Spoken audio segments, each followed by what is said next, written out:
Everyone. Previous lecture में हमने 5 graphs को डिस्कस किया था। ये उससे नेक्स्ट वाले 5 हैं: connected graph, disconnected graph, regular graph, multi graph and shadow graph. अब इस वीडियो में हम इनको 1 बाय 1 करके डिस्कस करेंगे। सबसे पहले देखिए कनेक्टेड ग्राफ। देखिए स्टूडेंट्स, कनेक्टेड ग्राफ में क्या होता है कि हम कोई ग्राफ गिवन है, एक वर्टेक्स से किसी दूसरे वर्टेक्स पर कोई भी पेयर ऑफ वर्टिसेस ले लीजिए, हम आसानी से विजिट कर पाए। If we take any vertex then we can visit from this vertex to any other vertex of the given graph। देखिए, जैसे मैं क्या कहना चाह रही हूँ यहाँ पे कि A मेरे पास कोई भी वर्टेक्स है, B मेरे पास कोई भी वर्टेक्स है, ये C है, ये मेरे पास D है। स्टूडेंट्स, मैंने ये क्या किया यहाँ पे, ये मैंने ग्राफ ले लिया। ग्राफ, अब देखिए, आप कोई भी पेयर ऑफ वर्टिसेस ले लीजिए। आप कह दो कि ए डी लेके दिखाओ। मैंने ए डी लिया, तो ए से डी तक विजिट हम कैसे कर सकते हैं? एटलीस्ट 1 पाथ जरूर एग्जिस्ट करेगा। एक तो पाथ होना ही होना चाहिए, उससे ज़्यादा कितने भी हो सकते हैं। जैसे ए से स्टार्ट किया, ए से हम बी गए, बी से हम डी गए, तो पाथ ये हो गया। सेकंड, ए से सी गए, सी से डी, यानी कि there exist at least 1 path from vertex A to vertex D. यहाँ पे 2 एग्जिस्ट कर रहे हैं। सिमिलरली बी से कोई भी वर्टेक्स ले लिया, पेयर ऑफ वर्टिसेस मैंने बी सी ले लिया। बी से हम सी पर भी जा सकते हैं, यहाँ से भी जा सकते हैं और यहाँ पे भी जा सकते हैं। सभी के लिए 2 पाथ एग्जिस्ट कर रहे हैं। उसके बाद देखिए स्टूडेंट, यदि मैं बी को सी से मिला दूँ एंड मैंने ए को मिला दिया डी से, तो ये भी मेरा क्या कनेक्टेड ही होगा। ए से अगर मैंने डी के पास जाना, एक तो मेरे पास ये रास्ता कि मैं यहाँ से सीधा यहाँ निकल जाऊँ ए से डी। दूसरा क्या है कि ए से बी जाऊँ पहले, फिर बी से डी जाऊँ। उसके बाद तीसरा है ए से सी जाए या फिर सी से डी जाए, यानी कि 1 पाथ जरूर एग्जिस्ट करेगा। यहाँ इस ग्राफ में 3 है पाथ एग्जिस्ट कर रहे हैं, जो ये नहीं थे। जब मैंने अगर इनको हटा देते हैं तो मेरे पास 2 बचता है। उसके बाद ज़रूरी नहीं है कि ये ग्राफ बंद ही होना चाहिए, क्लोज होना चाहिए। जैसे एक ऐसा ग्राफ है मेरे पास ए बी सी डी। अब देखिए स्टूडेंट्स, ये भी हमारे पास क्या है, कनेक्टेड ग्राफ है। अब आप कहोगे कि बी से डी तक के पास तो नहीं है, ये तो ओपन हो गया। नहीं स्टूडेंट्स, कनेक्टेड ग्राफ की डेफिनेशन देखिए। मैंने कहा है कि हर एक वर्टेक्स के बीच में एक पाथ जरूर, कोई भी पेयर ऑफ वर्टेक्स लीजिए इस ग्राफ की, ए बी लीजिए, ए डी लीजिए या फिर ए सी लीजिए, क्या आप विजिट कर पाओगे? यानी कि एटलीस्ट 1 पाथ जरूर एग्जिस्ट कर जाएगा। जैसे ए से बी हम यहाँ से जा सकते हैं। अब ए से डी यहाँ के तो हम नहीं जा सकते, यहाँ के जा सकते थे। बी और डी के बीच में अगर मेरे पास क्या होता है, एजेस होती इनके बीच में, लेकिन अब नहीं है। तो एक पाथ तो जरूर एग्जिस्ट कर रहा है डी के पास, यानी कि कोई भी आप पेयर ऑफ वर्टिसेस लीजिए इस ग्राफ का, आप विजिट कर पाएंगे। अगर नहीं कर पाएंगे तो वो मेरा डिसकनेक्टेड ग्राफ होगा। उसके बाद देखिए डिसकनेक्टेड ग्राफ।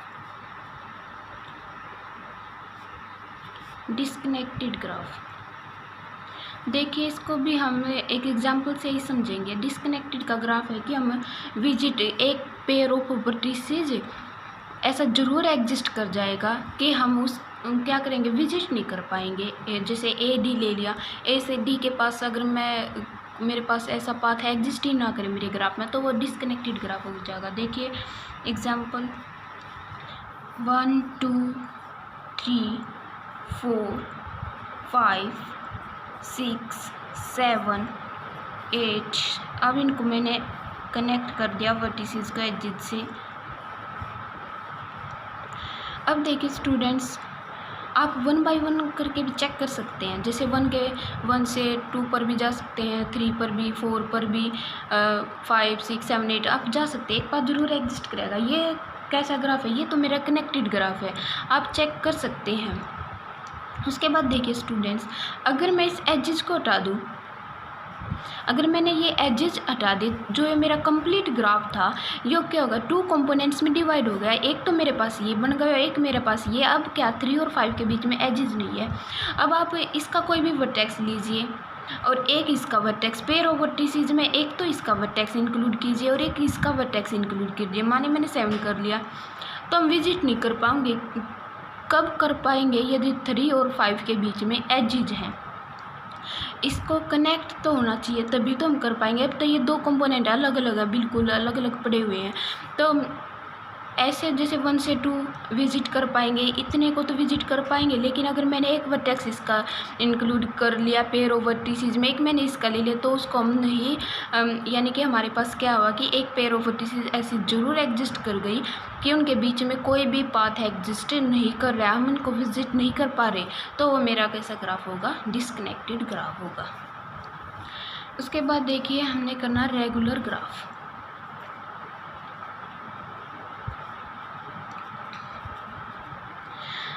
देखिए स्टूडेंट्स, रेगुलर ग्राफ क्या होता है? रेगुलर मतलब लगातार, हर एक वर्टेक्स की आप किसी भी एक ऐसा ग्राफ हो आपके पास कि हर एक की आपने डिग्री चेक की, वो सेम आ रही है, 2 है या फिर 3 है या फिर 4 है या फिर n है।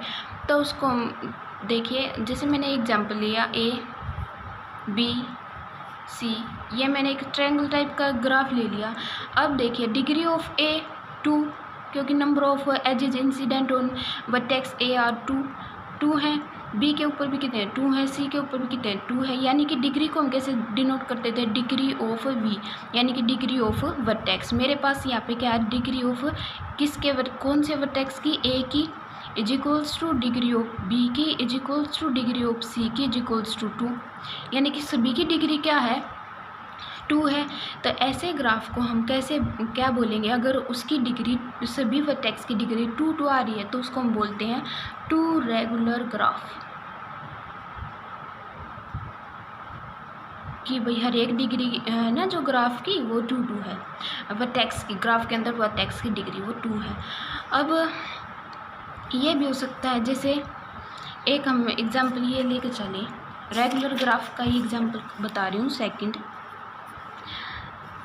A B C and D, ये मैंने वर्टेक्स लिए, मैंने इनको ज्वाइन कनेक्ट कर दिया थ्रू एजेस।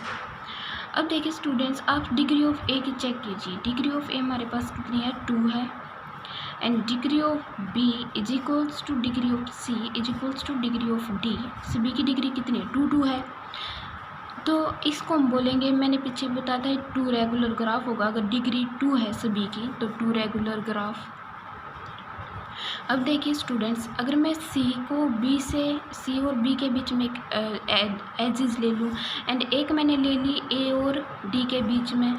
अब आप क्या करोगे कि इनकी डिग्री अगेन चेक करो। डिग्री ऑफ A मेरे पास अब की बार कितनी है? 3 है। डिग्री ऑफ B भी मेरे पास कितनी है? 3 है। And degree of C vertex की मेरे पास कितनी है? 1 2 3 है। एंड डिग्री ऑफ D है, D की भी डिग्री मेरे पास कितनी है? 1 2 3 है। अब इस ग्राफ को हम बोलेंगे 3 रेगुलर ग्राफ।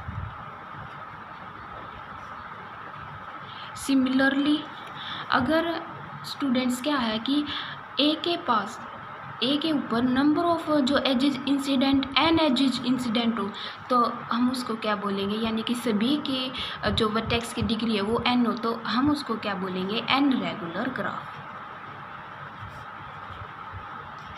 आई होप ये आपको समझ में आ गया होगा। उसके बाद देखिए स्टूडेंट्स, हमारे पास रहता है मल्टीग्राफ और साइडोग्राफ। देखिए अब क्या करेंगे, हम इन दोनों को साथ साथ में लेकर चलेंगे। मल्टीग्राफ, उसके बाद है साइडोग्राफ। देखिए स्टूडेंट्स, मल्टीग्राफ क्या कहता है कि if there exist a parallel edges, a graph, any graph is said to be a multigraph multi-graph if in graph if there exist a parallel edges, एक ऐसा ग्राफ जिसके अंदर पैरेलल एजेस है, there exist a parallel edges but this graph does not contain any loop, ये किसी भी loop को contain ना करे।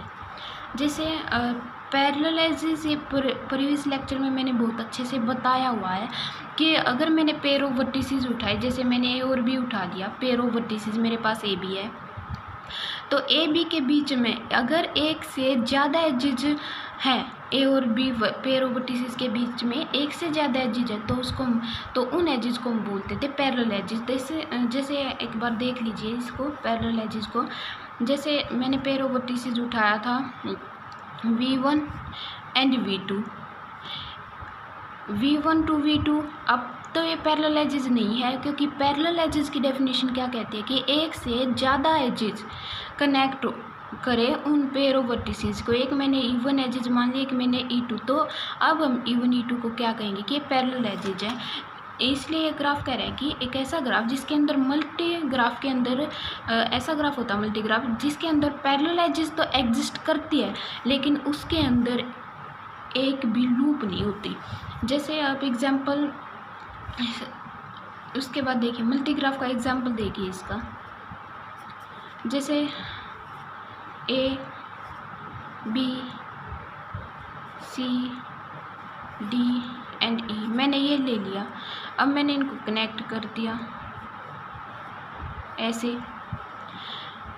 उसके बाद देखिए स्टूडेंट्स, ये क्या होना चाहिए इसके अंदर मल्टीग्राफ, सिंपल ग्राफ मैं प्रीवियस लेक्चर में बता चुकी हूँ। अब ये मेरा सिंपल ग्राफ है, क्योंकि सिंपल ग्राफ में तो क्या होता है कि पैरेलल एजेस भी नहीं होनी चाहिए, लूप भी होनी चाहिए। लेकिन मल्टी ग्राफ क्या कहता है कि एक पैरेलल एजेस एग्जिस्ट करनी चाहिए लेकिन लूप नहीं होनी चाहिए। पैरेलल एजेस कब होगी, जब कोई भी दो पेयर ऑफ वर्टिसेस लीजिए, अगर उनके बीच एक से ज़्यादा एजेस कनेक्ट कर रही है, एक से ज़्यादा एजेस एग्जिस्ट कर रही हैं, तो हम उन वर्टिसेस एजेस को क्या बोलते थे, पैरेलल एजेस। मैंने ये ले ली एक एजेस, तो ये पैरेलल एजेस भी इसके अंदर एग्जिस्ट कर रही है। अब ये मेरा सिंपल ग्राफ नहीं होगा, अब ये मेरा कैसा ग्राफ है, मल्टी ग्राफ। और आप चाहे तो ये यहाँ पर भी कर सकते थे, यहाँ ना करके यहाँ भी कर सकते थे। सी डी मतलब पैरेलल एजेस दिखानी पड़ेगी आपको। स्यूडो ग्राफ क्या कहता है कि इसी की डेफिनेशन से देखिए, any graph is said to be a pseudo graph if there exist are loop. इसमें क्या होगा कि पैरेलल एजेस नहीं होगी लेकिन लूप एग्जिस्ट कर जाएगी। जैसे यही ग्राफ ले लेते हैं, देखिए स्टूडेंट्स, 1 2 3 4 5 वर्टेक्स है मेरे पास। स्यूडो ग्राफ क्या कहता है कि पैरेलल एजेस नहीं होनी चाहिए, यानी कि अब पैरेलल एजेस नहीं होनी चाहिए लेकिन लूप होनी चाहिए। तो इसी ग्राफ में आप क्या करोगे, इस पैरेलल एजेस को, इस एजेस को हटा के किसी भी एक वर्टेक्स पर आप लूप को बना दो। लूप क्या करती है कि जिस वर्टेक्स के ऊपर लूप बनानी है वो उस वर्टेक्स को उसी के साथ कनेक्ट कर देता है, और एक लूप के अंदर 2 डिग्री होती है। जैसे अब मैंने क्या किया कि 3 पे बना दी मैंने लूप, तो ऐसे ग्राफ को हम बोलते हैं स्यूडो ग्राफ। आई होप आपको ये डिफरेंस समझ में आ चुका होगा। देखिए मल्टी ग्राफ में क्या होता है कि एक पैरेलल एजेस जरूर पैरेलल एजेस होगी इसके अंदर, लेकिन कोई भी लूप नहीं होगी। एंड स्यूडो ग्राफ क्या कहता है कि पैरेलल एजेस नहीं होगी, लूप होगी। So thanks for watching.